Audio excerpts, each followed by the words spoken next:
Bonjour. My name is Sue, also known as Suri for some people.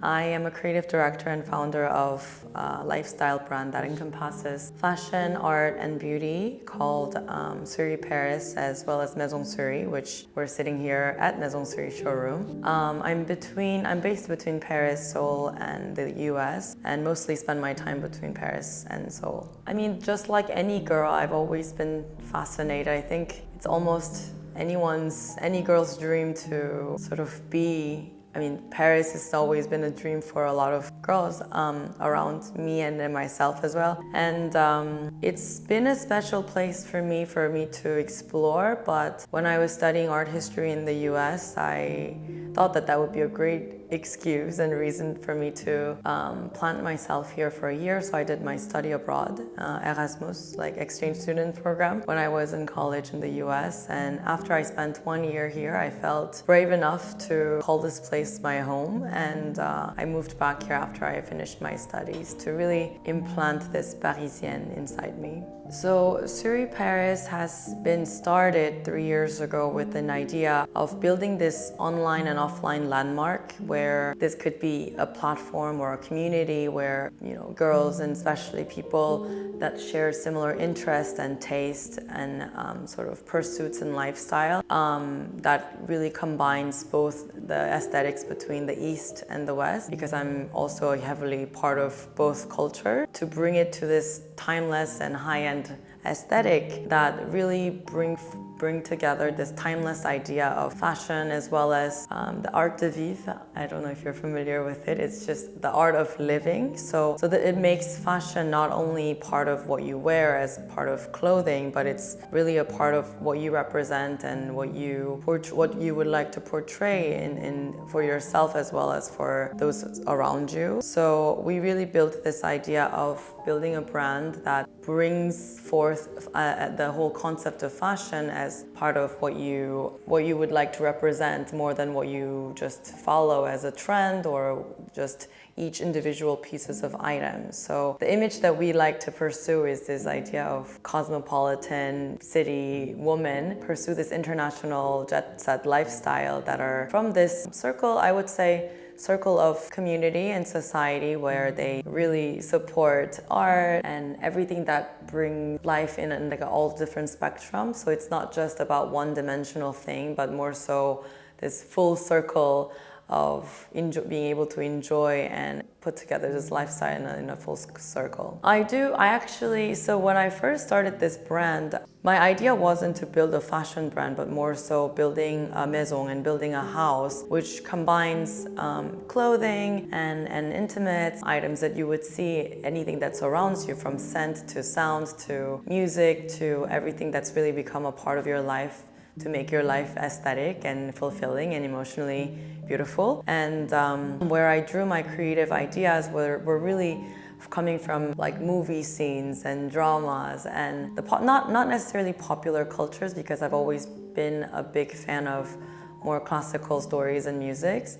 But the movie characters that we aspire to be, like for example like Audrey Hepburn or Carrie Bradshaw from Sex and the City and Blair Waldorf from Gossip Girl. So all these different characters really played upon, and also Coco Chanel from Chanel. So these stories of making each characters be our inspiration when we were in the whole creation process were something that I really enjoyed, because this really embodies you wearing something that we create to feel like you're this main character energy from a movie that you grew up with, admiring and dreaming of. So in a way that we were aiming to sort of bring your dreams closer to your reality. So every day, it's like, for me, how I approached fashion is what I put on, and any outfit that you put on or anything that you're wearing, whether it's perfume or the way you speak it, the way you're walking or everything you're wearing,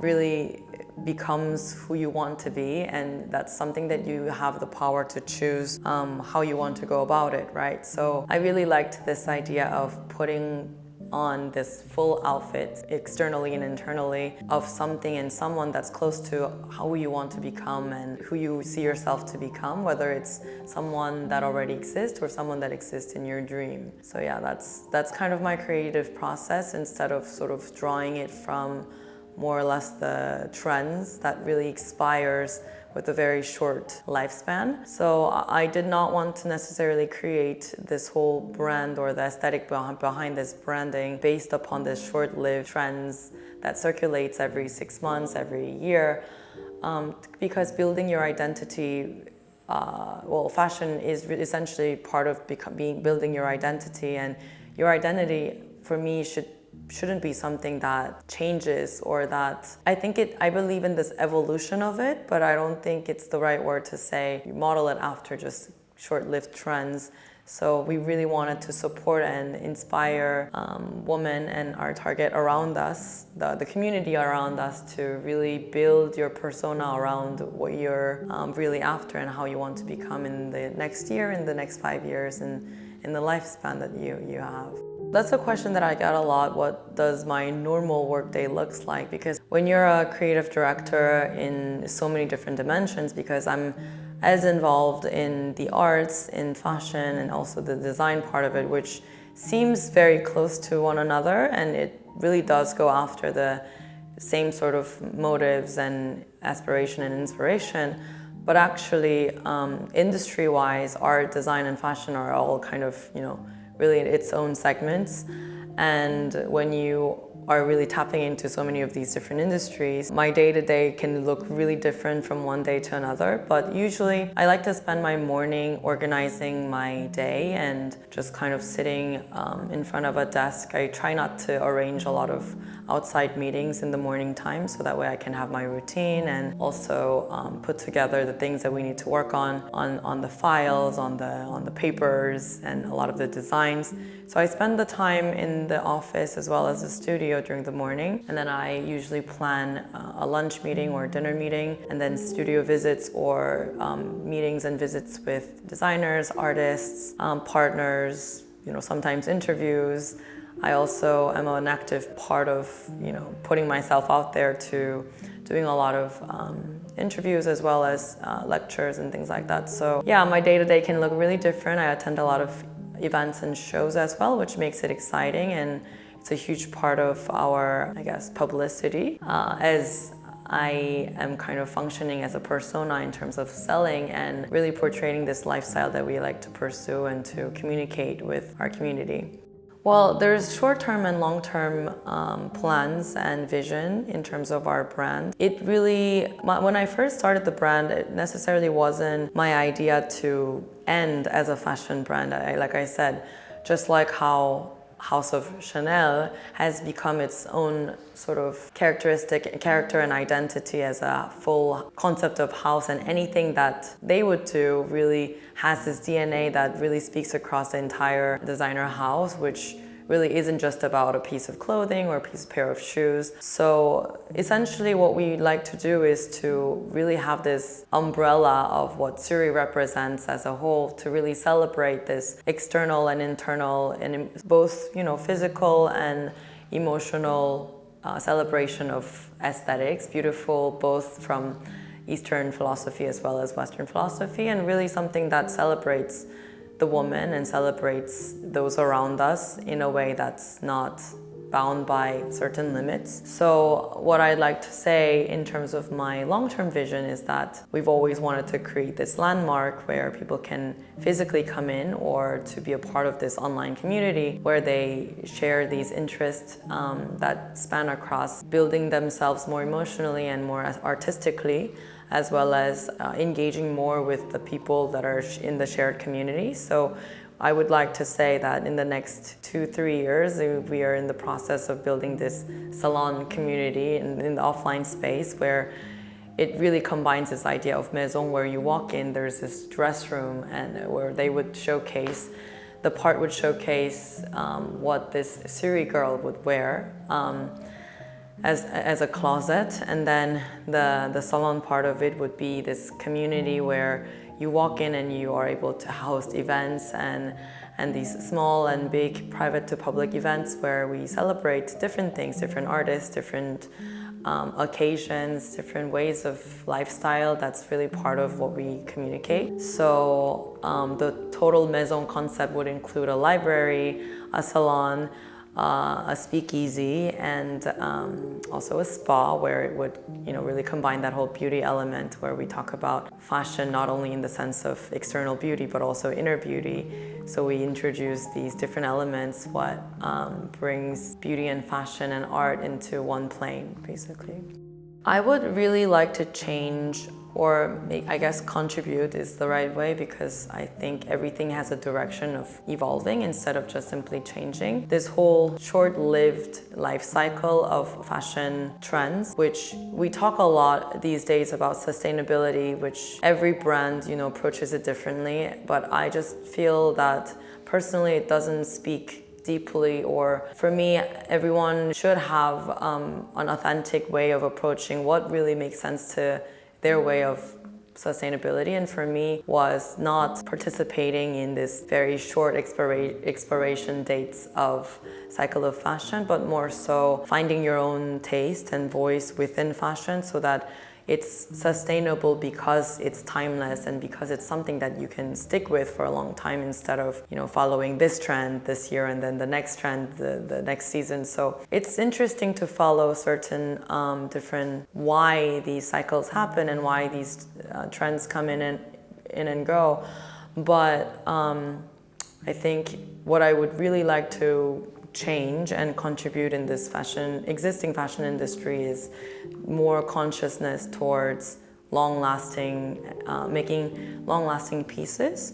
And then so that way you can really embrace these quality pieces. Every piece you own is something that you could keep for a long time in your closet because it has good quality and because it has timeless aesthetic and taste.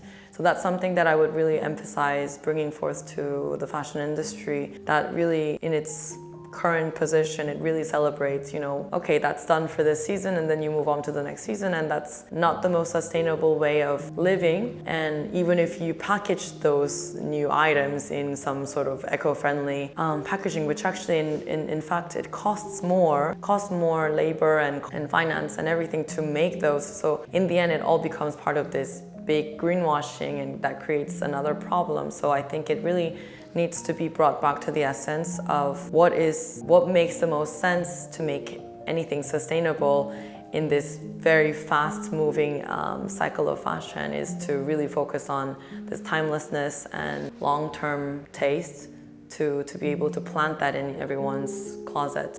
I always compare Paris to being like femme fatale or homme fatale. Like, this is the bad boy that you kind of fall in love with, but not necessarily the easiest to manage when it comes to especially living here. When I first came to Paris, I barely spoke French because I grew up in the States, and it was only a very recent thought at the time I was in the States when I decided to move to Paris, just kind of out of the blue.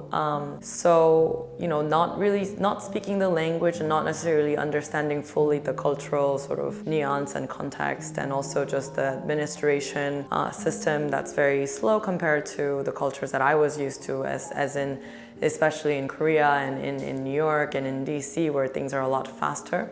There were a lot of frustrating moments. I wouldn't say fear, but there were a lot of frustrating moments where the rationality and the logics that I was used to wasn't necessarily expected when I got here. So, I had to sort of live through the frustrations and sort of, okay, well, there's different ways of approaching life and different ways of looking at the same situation. So I try to see the silver lining in situations where it may not have been necessarily the happiest moments, because I would be frustrated or disappointed. But I think in the end, French people or Parisian people who are here look at the same situation that I would be frustrated if I were coming from a different culture in a completely different light. And I think over the years of being here, I think more and more I'm so used to the way it is here, so that I'm not necessarily frustrated nor fearing of any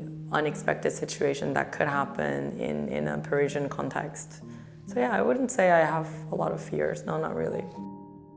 I did spend a lot of time, well, that's one of the things actually that I was frustrated with, because the whole remodeling and redoing of the apartments and interior here takes a lot longer actually, than anywhere else. And also because I was here through the times of COVID, where that was kind of the all working excuse for anyone who was working. So for me, it's a very special place that we're in right now. It's in this beautiful place in Place Vendôme, which is one of the most iconic areas in Paris, and also probably the most, significant in different ways of context, right?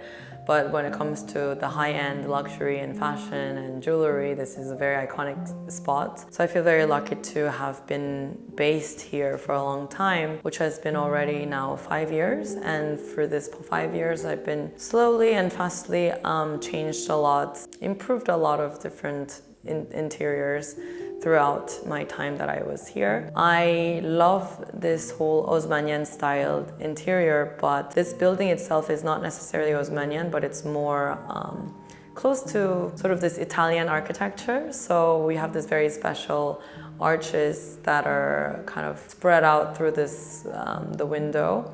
And then I have the upstairs floor, which I spent almost 9 months renovating, which could have taken probably 3 weeks if I were to do it in Korea.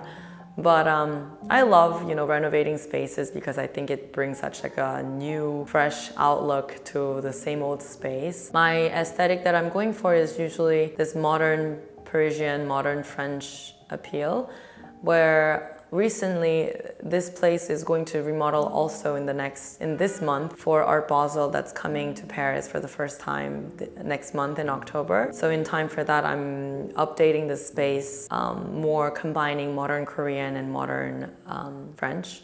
So that will be an interesting mix that I'll bring to the table that will be upgraded from what we already have here. I've been very into this sort of feminine, modern French touch personally, that kind of bring in these elements from all over the world. I have these, Turkish ceramics, art from Korea, also like these little craftsmanship that are straight from Japan, and a lot of these different elements. So also a lot of collections from art pieces that I collected over the years. So it's really a whole collection of memories and the path that I've lived, which I think is really important when it comes to curating your own space. But I'm very excited for this upcoming renewal with this touch of really mixing between the East and West, where the hardware of this interior is really French, and the interior really will come from that part of Far East. So yeah, I look forward to that upgrade version. I think that, I've lived both in the States and in Europe, which, could be considered as the Western hemisphere, whereas it's very different even within America as well as in Europe. So I would have to separate my experience between Europe, America, as well as in Asia. But I would say in Asia, the style and fashion can be more, united, in the sense that a lot of people really follow very much the trend. But I think that it's the same way in the US as well. It's just that I think there's more this sense of collectiveness when it comes to your personal style. So your personal style can highly be based on what your peers wear or what your social community wears. So I think there's a heavy influence in terms of the relative relationship between your surrounding. Versus here, I think there's a little bit more of an emphasis in your personal style.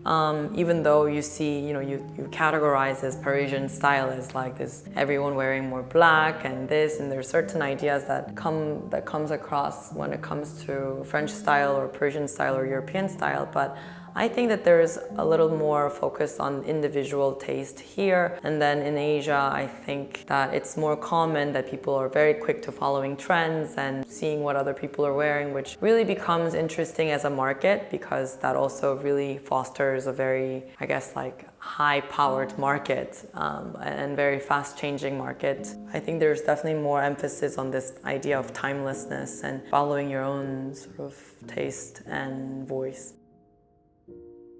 Sure. I think it depends on if you want to be a part of this whole entrepreneurial journey when you're starting out this fashion ventures. Not an easy path because having this whole, I talk with a lot of younger peers and younger people who aspire to be this, girl boss and fashion entrepreneur or any entrepreneur, because that's really something that's, being recognized in our society as, wow, like that's kind of the ultimate dream goal. And it does take a lot of, responsibility and duties that you would have to follow up when you handle this, when you carry on this weight of the crown of being this girl boss. One thing is to know that you cannot start at a perfect point. Everything always is going to be a learning curve. So, you can't really start a project or a business perfectly, and you're gonna start somewhere, and then you'll learn from each and every step of the way to, improve and evolve into a better model. So don't be afraid of, starting out the journey, but at the same time, keep in mind, the whole persistence of continuing and carrying on the business is even more important, because it's not a one-time project or a college project where there's a finish and the end of it. It's going to be a long journey, so you have to really buckle up and be ready for this length of the journey, because it's not just about having made one success at one project. It's more so continuing on with an almost never-ending journey. So be brave, but also be aware of what you're getting yourself into and be prepared for it mentally, physically, and emotionally, because entrepreneurial journey is only worth it if it's going to last and if it's going to unfold in a way not just in a few months but over many years, and to build something valuable that doesn't necessarily already exist in the world, because we are living in this influx of anything and everything. So it's important that you have your mission and vision that's close to somewhere where you're offering and contributing something that's meaningful for you or meaningful for already existing world with a lot of things, right? So whatever you're bringing to the table, carry some sort of meaning personally as well as socially or entrepreneurially. It's a journey that's going to take a lot of yourself as well as those around you that you'll be working on. So without this very strong vision and mission, there will be times where it'll be difficult to carry on. So it's always important to have what you want to really carry foundationally.